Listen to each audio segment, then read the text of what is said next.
근데 이 말씀이 갖고 있는 우리에게 주시는 부담감이 또한 있음을 보게 됩니다. 그게 바로 무엇이냐면 힘써 지켜야 지켜질 수 있다라는 상황이지요. 성령이 하나 되게 하여 주신 은혜, 그것이 교회의 탁월한 은혜이다라고 말씀을 나눴습니다. 그런데 그 다양한 사람들이 모여 하나가 되어졌기 때문에 그 안에는 여전히 하나 되기 어려운 많은 요소들이 존재하고 있음을 우리는 부정할 수 없다라는 얘기죠.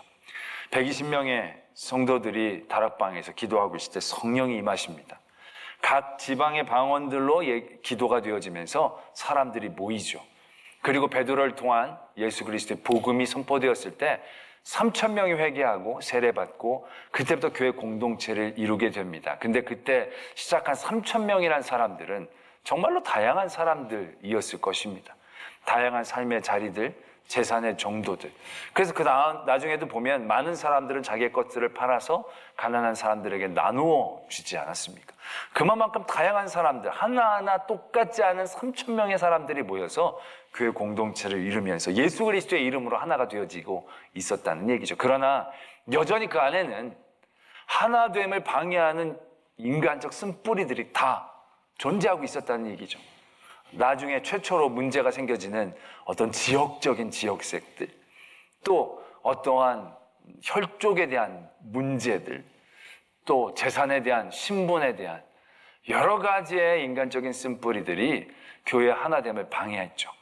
나아가서는 나중에 고린도 교회에 보면 자기들이 원하는 어떤 기호, 자기들의 맞는 것들을 통해서 베드로파다, 아볼로파다, 바울파다, 예수 그리스도파다, 끊임없이 하나됨을 저해하고 방해하는 요소들이 있음을 보게 됩니다. 우리가 지금 함께하고 있는 이 교회 공동체 안에서도 얼마나 수없이 많은 요인들이 하나됨을 방해하고 있는가를 우리가 잘 경험하고 있지 않는가라는 얘기죠. 그래서 오늘 말씀은 우리에게 그렇게 당부하고 계시죠. 성령이 하나 되게 하신 거를 대강 지킬 수 없다. 아주 힘써서 지켜야 한다. 말씀하고 계신다는 거죠. 그런데 힘써서 하나됨을 지켜야 되는데 하나 되게 하는 여러 가지 방법들이 있습니다. 세상에서는 그것들이 어떤 하나의 목표로 사람을 하나 되게 하기도 하고 때로는 위협으로 억지로 하나로 끌어모으기도 하죠. 또 대부분 많이 쓰는 방법들은 옳고 그름의 법칙들을 세워서 문제를 소지들을 없애면서 하나 되게 만들려고 하는 그런 방법들을 사용하게 됩니다. 그래서 많은 교회들도 보면 규정집이 많은 교회들은요, 그 규정집만큼 많은 분열의 위험들, 위기 가운데 있었음을 반증하게 되어지는 거죠. 그럼 법으로 자꾸 그 문제들을 해결하고 하나 되게 하려고 하는 것들이 만들어지게 되면서 그런 규정과 룰들이 생겨나게 되는 거죠. 문제가 없는 교회는요, 규정집 이런 게 없습니다. 우리 교회도 어디 있긴 있을 것 같아요. 근데 본 적이 별로 없고 관심이 없어요. 왜? 필요가 없으니까요. 근데 룰이 필요해서 하나가 되어지기 위해서 어떤 룰이 필요하다는 건 이미 심각한 문제들을 경험했다는 것을 반증하는 것이겠죠. 보면 이게 내일 만나자라고 얘기했는데, 그래, 내일 만나자? 서로 약속이 이렇게 잘 되어진다는 건 서로가 신뢰한다는 거죠. 문제가 없었다는 얘기죠. 그 이전에도. 그러나 내일 만나자? 그래, 내일 만나? 너 내일 안 나오면 어떡할래? 100만 원 줄게. 오케이. 그럼 100만 원 공탁해. 내가 계약서 보낼 때 사인해. 이렇게 진행되어지면 만나려고 애를 쓰는 거지만 그런 룰을 만들기 이전에 그런 문제들, 분열들, 서로를 향한 불신들이 있었다는 것을 반증하게 되겠죠. 그런데 오늘 말씀은 그 교회의 하나됨, 공동체 하나됨을 어떻게 이루기를 원하고 계시느냐? 그런 룰이나 법칙이 아니라 평안에 매는 줄로 성령이 하나 되게 하신 것을 힘써 지키기를 원하신다 말씀하고 계십니다. 그럼 평안에 매는 줄로 하나 되기 위해서 우리가 해야 될 구체적인 행동들은 뭐냐? 2절들에 적혀져 있죠. 모든 겸손과 온유로 하고 오래 참음으로 사랑 가운데에서 서로 용납하고. 이러한 노력과 도전과 애씀을 통해서 평안에 매는 줄로 그 성령이 하나 되게 하신 교회 공동체를 하나 되게 지켜야 한다 말씀하고 계신다라는 얘기죠. 이건 굉장히 우리들에게 부담이 되는 말씀이 아닐 수 없습니다. 겸손하고 오래 참고 온유하고 그러한 것들이 우리들에게 요구하는 굉장히 많은 고통들, 눈물들, 아픔들, 억울함들, 그러한 것들이 분명히 포함하고 있기 때문에 그렇습니다. 그럼 모든 것들을 다 참고 견디어 하나 되게 해야 한다라는 것이죠. 저희는 그렇게 생각해 봅니다. 그렇게까지 굳이 하나가 될 필요는 있을까라는 거죠. 어차피 우리가 맞는 사람들끼리 더 열심히 일을 해 나가면 더 효과적으로 일을 해낼 수 있지 않을까라는 생각도 해보게 되어지죠. 바울도 그런 경험이 있었다는 거죠. 바울도 1차 선교 여행을 바나바와 함께 떠나는데 바나바의 조카인 마가를 데리고 갑니다. 근데 마가가 중간에 되돌아갑니다. 왜 되돌아갔는지 적고 있지는 않지만 분명히 마가는 아마 중간에 포기하고 되돌아갔던 것이 분명합니다. 그래서 2차로 선교여행을 떠나는데 이 바나바가 다시 마가를 데리고 옵니다. 마가가 조카이기도 하지만 마가도 많이 회개했겠죠. 다시 한번 기회를 달라고 얘기했겠죠. 그래서 마가를 데리고 같이 선교여행을 가자고 그랬는데 바울이 적극적으로 반대합니다. 그래서 성경이 피차 심히 다투었다 이렇게 적고 있습니다. 이건 옳지 않다. 이건 맞지 않다. 바울이 얘를 데리고 가는 건 옳은 일이 아니다라고 얘기하면서 바나바와 심히 성경에서 심히 다퉜다라고 적고 있는 정도라면 굉장히 다퉜다는 얘기죠. 결국 그런 다툼 가운데 그들은 결국 결별하기로 하죠. 그래서 바울은 실라를 데리고 바나바는 마가를 데리고 사역을 떠납니다. 결과적으로 보면 바울은 실라와 함께 하나님의 일들을 잘 감당합니다. 바나바는 그 마가와 함께 떠나간 이야기들이 적고 있지 않지만 나중에 마가가 쓰임받는 이야기를 보면 마가가 굉장히 성숙하고 성장해지는 과정들을 겪었다는 것을 알 수 있는 거죠. 굉장히 성공적인 사역이라고 얘기할 수 있을 것입니다. 결별해서 이렇게 일을 하면 잘할 수 있지 않느냐. 근데 굳이 우리가 다 참고 견디고 막 이래가지고 꾸역꾸역 일들을 해 나간다는 게 이게 어떻게 보면 좀 너무 에너지를 낭비하는 일이 아닌가라는 생각들을 해볼 수 있습니다.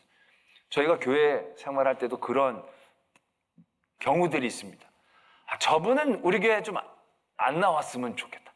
저분은 떠나갔으면 좋겠다. 맨날 오면 불평하고 불만하고 뭐 싸우고 부딪히기만 하고 그래서 같이 일을 너무너무 차라리 저분이 떠나가면 정말로 일들을 잘할 수 있을 터인데 이분도 여기서 이렇게 힘들고 싸우느니 자기 맞는 사람들 불평 안 하는 데 찾아가서 그렇게 거기서 또 열심히 하나님의 사역을 하면 더 효과적이지 않겠나. 고린도 교회가 네파로 싸워가지고 굳이 뭐 같이 하는 게 아니라 그냥 고린도 바울교회, 고린도 아볼로 교회, 고린도 그리스도 교회 4개로 찢어지면 훨씬 더 효율적이지 않을까. 우리 한국교회 여러 이제 교회사를 보면 지역마다 그런 역사들이 한두 개 다 있죠. 어떤 교회가 있으면 그 교회에 분란이 생기면 나와서 중앙교회, 제일교회 뭐 이런 식으로 막 그래가지고 그 교회들이 지금은 그 지역에서 건실하게 잘 사역들을 해나가고 있는 걸 보면 굳이 막 이렇게 하나 되어지는 것들을 말씀하실 필요가 있을까? 그냥 뜻맞는 사람들끼리 모여서 더 열심으로 일을 하면 되지 않을까라는 그런 생각들을 해보게 됩니다. 이렇게 겸손, 온유, 오래 참은 사랑 가운데 서로 용납하고 굳이 그걸 막 평안에 매는 줄로 꾹꾹 매가지고 그냥 힘겹게 가는 게 이게 너무 비효율적이지 않지 않는가라는 생각들을 우리는 실제적으로 할 때가 적지 않다라는 것입니다. 그런데 오늘 말씀은 우리로 하나 되기를 원하신다는 거죠. 그러면서 말씀이 어떻게 흘러가느냐 하면 그런 하나됨이 왜 우리에게 필요하느냐.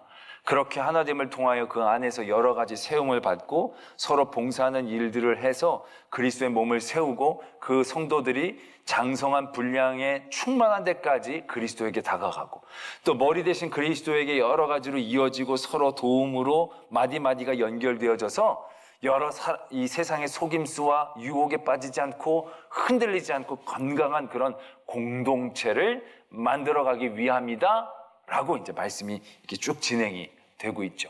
그래서 우리가 하나 되어져야 되겠다라는 생각들을 하게 됩니다. 근데 이 과정이 생각해보면 진짜 만만치 않은 과정이 된다는 거죠. 하나 되게 하기 위해서 예수 그리스도에게 장성한 분량에까지 우리가 이뤄가기 위해서 그 안에 우리가 쏟아야 될, 우리가 행해야 될 얼마나 많은 겸손, 온유, 오래 참음, 사랑 가운데 서로 용납이라는 이름하에 우리가 흘려야 되는 피와 눈물들, 그건 너무너무 가혹한 그러한 모습이 되지 않겠나. 아니 뭐 제대로 일 뭐 해보기도 전에 하나 되다가 날 다 셀 것 같은, 하나 되다가 진 다 빠질 것 같은 그러한 우려들이 우리들에게 생기게 되어지는 대목이다라는 얘기죠. 하나 되게 하는 게 얼마나 쉽지 않은 과정입니까? 지난주에도 말씀을 드렸지만 가정을 이루고 남자 여자가 1대1로 둘이서 그냥 하나가 되는 것도 얼마나 어렵습니까? 뭐 여러 명도 아니에요. 진짜 사랑해서 죽고 못 사는 관계에서 하나가 되어지는 것도 하나 되어지기 위한 과정들에게는 굉장히 어려운 과정들이 요구되어지는 거죠. 정말 쉽지 않은 겁니다. 근데 그게 사랑해가지고 한 명, 두 명이서 사는 것도 아니고 이게 수십 년, 수백 명 함께 예수 그리스도의 이름으로 모여서 하나가 되어진다는 과정들. 그래서 거기에서 내가 참고 견디어가면서 성숙해진 다음에 예수 그리스도에게 다가가는 것.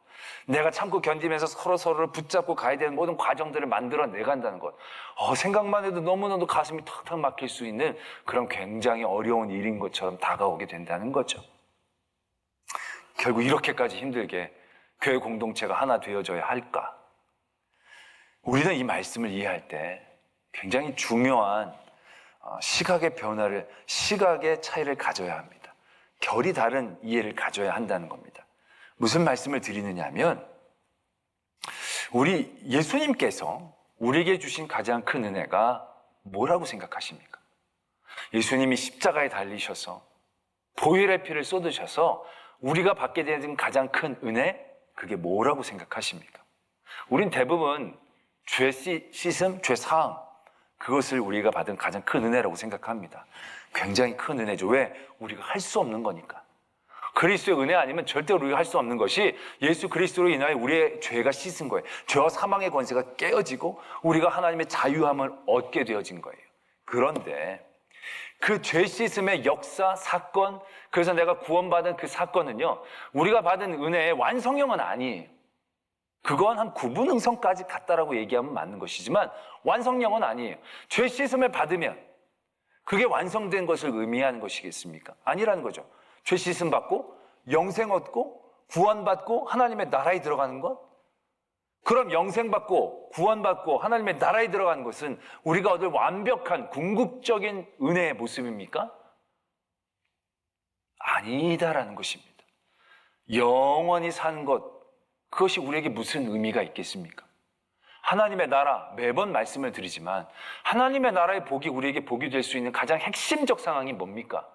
병이 없고 눈물이 없고 고통이 없고 그냥 룰루랄라 지낼 수 있는 그러한 나라이기 때문에 우리가 그 나라가 우리의 은혜의 궁극적인 목표가 되는 것입니까? 아니라는 거죠. 그 나라가 하나님의 나라 될 수 있는 건 내 사랑하는 하나님이 계시기 때문에, 하나님과 함께 할 수 있기 때문에 그게 가치가 있는 거죠. 내가 영원히 사는 게 그냥 영원히 사는 거면 얼마나 지겹습니까? 근데 내가 사랑하는 하나님과 영원히 함께 할 수 있다라는 그 은혜가 있기 때문에 영생이 중요한 것 아니겠습니까? 마찬가지로 죄 씻는 것도 그것입니다. 내 죄가 씻겨졌다는 사건이 중요한 게 아니라 내 죄가 씻겨졌기 때문에 내가 이제 하나님의 자녀가 될 수 있는 은혜를 누릴 수 있게 되어졌다라는 것을 의미하기 때문에 그게 중요한 겁니다. 그래서 오늘 말씀을 쭉 보면요, 우리에게 굉장히 부담스러운 말씀이 또 주어집니다. 우리가 이렇게 오래 참고 서로 사랑하고 견뎌야 되는데 그 기준을 제시해 주시는 거예요. 누구 성자만큼이 아니라 기준이 어떤 기준을 제시해 주시느냐면 하나님의 기준, 예수 그리스도의 기준을 제시해 주고 계세요. 4장 32절에 보면 서로 친절하게 하며 불쌍히 여기며 서로 용서하기를 하나님이 그리스도 안에서 너희를 용서함 같이 하라. 너희가 서로 용서해 주는데 그걸 어떤 기준으로 하느냐? 하나님이 그리스도 안에서 너희를 용서함 같이 그 기준을 맞춰라 라고 얘기하고 계신다는 겁니다. 5장 1절 2절에도 말씀이 이렇게 이어집니다. 그러므로 사랑을 받는 자녀같이 너희는 하나님을 본받는 자가 되라. 그리스도께서 너희를 사랑하신 것 같이 너희도 사랑 가운데서 행하라 라고 말씀하고 계신다는 것입니다. 누구 본을 받아야 돼요? 장로님, 권사님들 아주 믿음 좋은 성자가 아니에요. 하나님을 본받으라고 얘기를 하시는 거예요. 말이 되냐는 거죠. 아예 하지를 말라는 얘기처럼 들리게 되어진다는 거죠.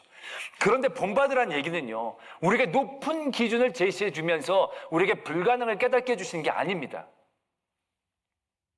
예수님이 서로 사랑하라, 내가 너희를 사랑한 것 같이 너희도 서로 사랑하라고 말씀하셨을 때 예수님이 내가 너희를 사랑한 그 높은 기준으로 사랑하라고 얘기하신 게 아닙니다. 내가 너희를 사랑한 걸 내가 보여줬지 않느냐. 완성형을 얘기한 게 아니죠. 예수님을 우리를 도와주신다라는 얘기를 하고 계시는 겁니다. 하나님을 본받으라는 얘기는요, 하나님처럼 되라는 게 아니라 하나님이 그 모든 일에 너희를 도와주실 것이다라고 말씀하고 계시는 거예요. 그리스도가 너희를 사랑한 것, 그 사랑의 모습 하나하나를 바라보면서 이렇게 하라고 우리에게 본을 보여주시면서 우리를 도와주신다는 거예요. 때문에 예수 그리스도의 기준은 우리에게 턱없이 높은 기준이 아니라 그 모든 자리에서 예수님이 우리를 도와주신다는 관계에 대한 얘기를 하고 계신다는 거죠. 교회 공동체 안에서 그러한 일들을 만날 때마다 우리는 예수 그리스도의 도움을 받게 되어지는 거죠. 그리스도의 기준을 바라보며 그리스도를 깨닫고 그리스도를 초청하고 그리스도와 함께하는 자리를 그 자리에 또 마련한다는 겁니다. 그리스도 없이 내가 혼자 겸손하고 내가 오래 참는 자리가 아니라 이거 어떻게 참습니까? 지난주에 말씀을 드렸듯이 100데나리온을 빚진 자를 우리가 어떻게 탕감해 줄 수 있습니까? 1만 달란트를 탕감받았다는 사실을 소환해내지 않으면 그게 어렵습니다. 그 사실을 소환해내고 100데나리온을 탕감해 줬을 때 우리는 1만 달란트를 탕감받은 그 기쁨에 대하여 더 깊이 깨달을 수 있고 더 그리스도에게 가까이 갈 수 있는 은혜의 자리를 만나게 되어진다라는 얘기죠. 때문에 100데나리온을 빚진 자를 탕감하는 그 자리는 도전의 자리이지만 은혜의 자리가 되어진다라는 것입니다. 교회 공동체 안에서 우리가 서로 겸손과 온유와 오래 참음이 요구되어지는 그 자리를 만날 때 우리는 예수 그리스도를 만날 때가 되어지는 거죠. 그리스도를 경험할 때가 되는 거죠. 그리스도가 나를 위해 주신 그 은혜를 다시 한번 더 깊이 깨달을 때가 되어지는 것이고 그 일들을 통해서 이 겸손과 오래 참음들을 행하여 나갈 수 있을 때 우리는 이렇게 고백한다는 거죠. 주님께서 도와주셨다는 거죠. 내가 누구를 얼마나 용서해 줄 수 있겠습니까? 근데 나를 용서해 주신 그리스도의 용서를 생각하면 조금 더 해낼 수 있는 여유가 생기죠. 그리고 그것들 해냈을 때 우리는 생각합니다. 그리스도께서 나를 도우셨구나. 그리스도께서 나와 함께 하셨구나. 라는 고백들을 해낼 수 있다는 것입니다. 때문에 교회 공동체가 힘들게 어렵게 막 이렇게 하면서 하나 예수 그리스도의 머리된 몸으로 하나 되게 해서 그냥 거대한 몸집으로 아무 일도 못하면서 하나 되는데 전전긍긍하면서 있게 하려는 모습이 아니라는 얘기죠. 그러한 과정들을 통해서 일이 아니라 관계를 회복함을 통하여 그리스도를 나타내는 것입니다. 우리의 서로의 관계를 통해서 내가 그리스도를 깨닫고 그리스도의 도움을 알게 되어지면서 그리스도가 조금씩 나타나게 되고 그러한 그리스도의 향기가 조금씩 모였을 때 세상 사람들에게 그리스도의 향기를 나타낼 수 있는 곳이 성령이 하나 되게 하신 교회 공동체가 된다는 것이죠. 우리는 분명히 깨달아야 한다는 것이죠. 교회는 일을 하는 곳이 아닙니다. 교회는 하나님의 일을 하는 곳이 아닙니다. 교회는 하나님의 사랑을 하는 곳입니다. 그리고 사랑을 나타내는 곳입니다. 먹여주는 곳이 아니라 함께 배고픔을 나누고 위로해 주시는 곳이다라는 얘기죠.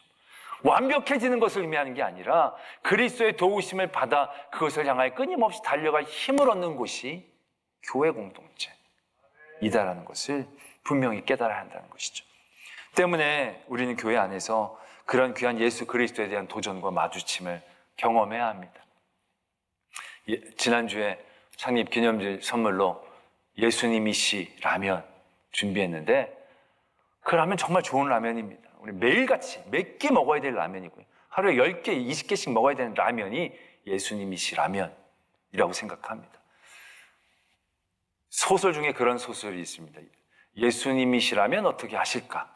What would Jesus do라는 찰스 슐런인가? 라는 분이 쓴 소설인데요. 이건 그분이 자기가 실직자처럼 가장을 해서 그리스도인들에게 다가갔는데 그리스도인들이 자기 실직한 자기를 대하는 어떤 그런 모습을 보며 많이 이제 실망하고 실족하고 그래서 거기에 대하여 쓴 소설이라고 합니다. 그리고 이 소설은요, 이 작가가 자기의 저작권을 말하자면 만들어 놓지를 않았다고 합니다.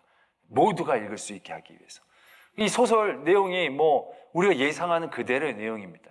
어떤 한 도시에 큰 교회가 있는데 그 교회는 너무 좋은 교인들이니까 아주 부유하고 잘 사는 교인들만 와서 경건하고 거룩하게 예배를 드리는 그런 예배당이었습니다. 근데 한 주일 예배를 마치려고 하는데 한 사람이 갑자기 질문이 있다 그러면서 걸어 나오는데 아주 허름한 옷을 입고 병색이 완연한 사람이었습니다.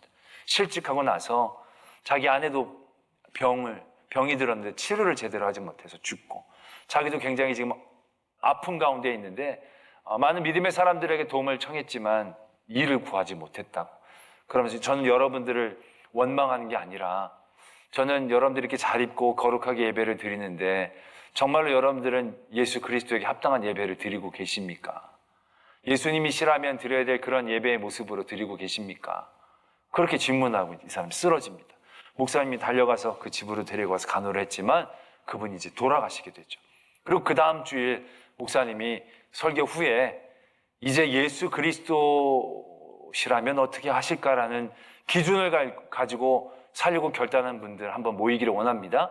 그렇게 광고를 합니다. 그리고 한 50여 명이 모였는데 다양한 사람들이 모였습니다. 신문사 사장도 있었고 큰 아주 좋은 성악가도 있었습니다.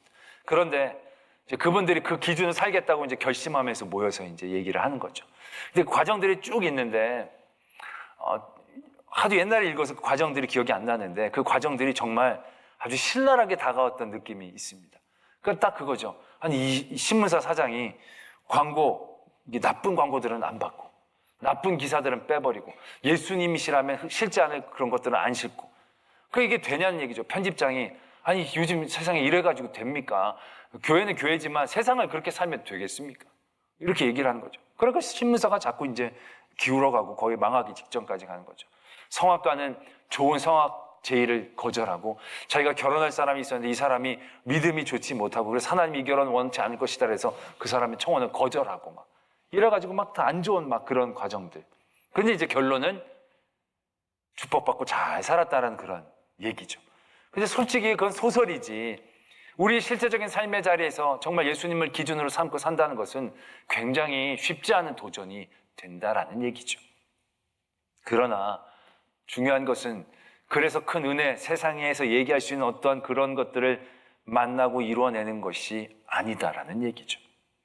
그렇게 살려고 도전할 때 매일같이 만나는 그리스도, 매일같이 깨닫게 되어진 그분의 마음, 그분을 향한 공감, 그것이 세상의 것들을 잃어가는 그 자리에서도 그들을 지켜낼 수 있는 힘이었고 은혜였다라는 것을 깨닫게 되어진다는 것이죠.